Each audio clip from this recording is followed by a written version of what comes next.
안녕하세요. 오토월드 김은기입니다. 오늘은 이달 초 국내 출시된 푸조의 간판급 해치백 308 3세대 완전 변경 모델을 만나보겠습니다. 먼저 308을 이야기하며 영원한 마수 폭스바겐 골프를 빼놓을 수 없겠는데요. 최근에는 유럽 시장이 친환경차를 비롯해 SUV 트렌드와 함께 변화를 거듭하고 있으나 불과 얼마 전까지만 하더라도 골프와 308은 유럽 베스트셀링을 번갈아 차지하던 유럽이 사랑하던 모델이었습니다. 또 우연히도 이런 유럽을 대표하는 해치백 2종이 올해 국내 시장의 새로운 모습으로 동시에 출시되게 됐는데요. 8세대 골프와 3세대 308의 국내 대결도 어떤 결과로 이어질지 귀추가 주목됩니다. 이번 새롭게 출시된 푸조 308은 푸조가 스텔란티스에 통합된 이후, 그리고 국내선은 함블모터스에서 스텔란티스 코리아로 편입된 이후 내놓는 첫 신차로도 의미를 더하고 있는데요. 무려 9년 만에 완전 변경 모델로 출시됐을 뿐 아니라 푸조의 글로벌 브랜드 전략 변화에 따라 내외관 디자인이 대폭 변경된 부분이 특징입니다. 앞서 1, 2세대의 경우 길쭉한 헤드램프와 보닛 위 사자를 본딴 라이언 엠블럼, 그리고 일명 펠린록으로 불리며 날렵한 디자인을 선보여 왔는데요. 신차는 일단 엠블럼이 사자 머리를 형상화한 것으로 바뀌고 크롬의 매끄럽고 고급스러운 질감을 살리면서도 레이더 전파를 방해하지 않는 희귀 초전도 금속인 인디움을 사용해 제작됐습니다. 또 차체 전반적 형태는 긴 본인 라인과 뒤로 갈수록 낮아지는 루프 라인으로 역동적인 모습을 연출하는데요. 푸조의 최신 플랫폼인 EMP2 V3를 적용해 이전 대비 60mm 늘어난 휠 베이스 등 실내 공간 증대와 고속 주행에서 안정성을 향상시켰습니다. 차체 크기는 전장, 전폭, 전고가 각각 4380mm, 1830mm, 1455mm의 휠 베이스 2680mm로 신형 골프와 비교하면 전고는 동일하고 전장과 전폭, 휠 베이스에서 모두 더 여유롭습니다.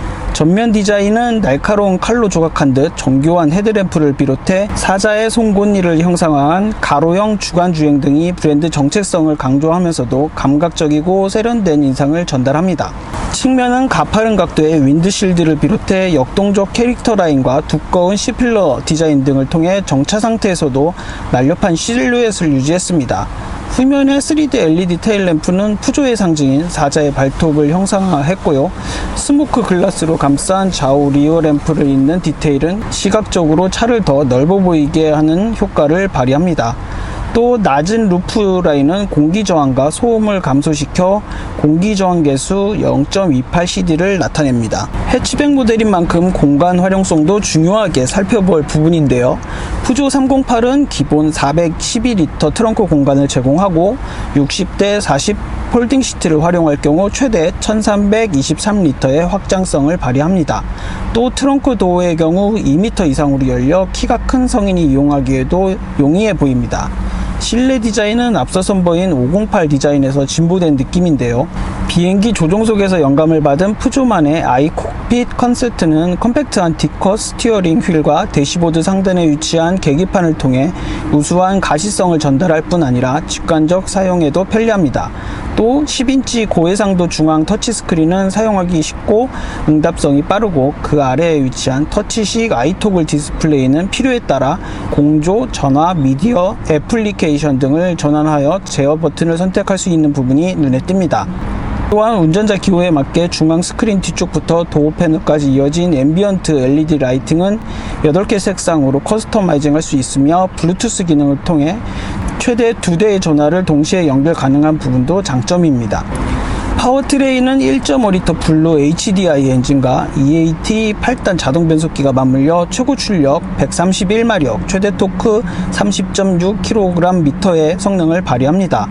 변속기의 경우 기존 6단에서 8단 자동으로 변경되고 소형화를 통해 연료 소비를 최대 7%까지 절감하고 출력 및 주행 감성을 개선한 부분이 특징입니다.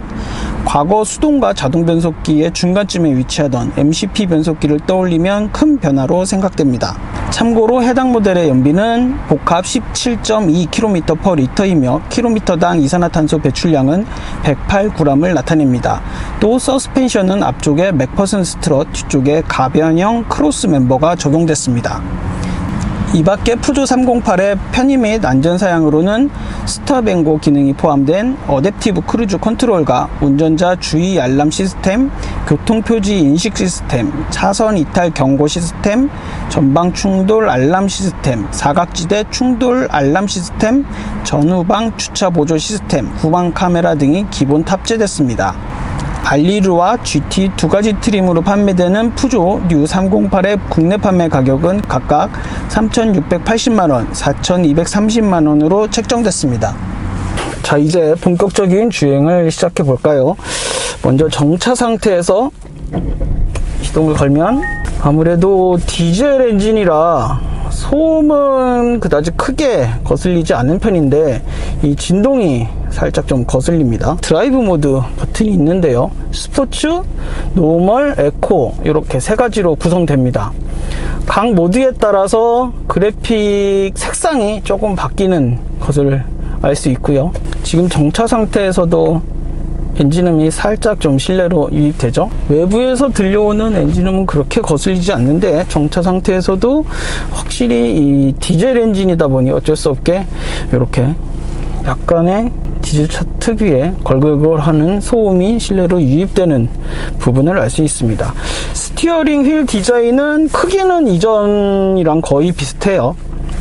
이렇게 새롭게 바뀐 사자의 얼굴만 나오는 엠블럼이 새로 들어간 것을 제외하면 크기는 거의 비슷하고, 이 좌우측 버튼 구성이 살짝 좀 바뀌었습니다. 왼쪽으로는 에이다스 시스템을 컨트롤하는 버튼들을 마련해 놨고요. 오른쪽으로는 인포테인먼트 설정을 할 수 있는 버튼들로 구성되어 있습니다. 그리고 그 뒤쪽으로는 스티어링 휠 뒤쪽으로는 플라스틱 재질의 패들 시프트도 마련이 되어 있습니다. 그 밖에 좀 특이한 구성이라면 이 앞쪽에 위치한 내비게이션 같은 경우는 뭔가 국내 것과 호환이 잘 안 되는 것 같습니다. 한국어로 입력을 하면 이렇게 글자가 다 흩어지죠. 조합이 안 됩니다. 이게 아마 영어 베이스로 지금 인도네시아, 이탈리아어, 일본어, 한국어 지금 다양한 언어 설정을 할 수 있게 만들어 놨는데 한국어 같은 경우는 글자 조합이 안 돼요. 예를 들어 시청을 치면 시는 이렇게 조합이 되는데 청자 글자가 조합이 안 됩니다. 그래서 사실상 내비게이션은 쓸 수 없다. 3D 뭘 제공하더라도 사실상 국내에서 쓸 수 없다. 대신 미러링을 할 수 있는데 미러링 같은 경우는 안드로이드 오토나 구글 카플레이를 지원하게 됩니다. 요 구성은 조금 좀 에러가 있는 것 같습니다. 저속에서 살짝 요 RPM이 올라가면서 디젤 엔진음이 특히 더 많이 실내로 유입되는 모습을 알 수 있고요. 대신 변속감은 이전의 MCP와는 비교가 안 될 정도로 굉장히 부드럽게 작동되는 모습입니다. 코너링 같은 경우는 기존 푸조 특유의 그 쫀득한 핸들링이 고스란히 전달됩니다. 예, 이렇게 과속 방지턱을 넘을 때는 살짝 하드하게 느껴지는 세팅이고요. 살짝 속도를 죽였다가 다시 재가속할 때의 변속감은 살짝 울컥한 느낌이 있네요. 에이다스 시스템 같은 경우는 앞차와의 간격을 설정할 수 있고요. 좌우측 차선을 유지해주는 기능도 작동이 됩니다. 하지만 좌우측 차선을 유지해주는 시스템은 생각보다 그렇게 적극적인 개입이 이루어지지 않는 모습을 확인할 수 있었어요. 푸조 308 하면 기존에도 그렇고 요 바뀐 모델도 그렇고 연료 효율성이 꽤 우수한 모델로 알려져 있는데요. 신차에서도 이런 부분이 꾸준히 유지되고 있는 모습을 확인할 수 있네요.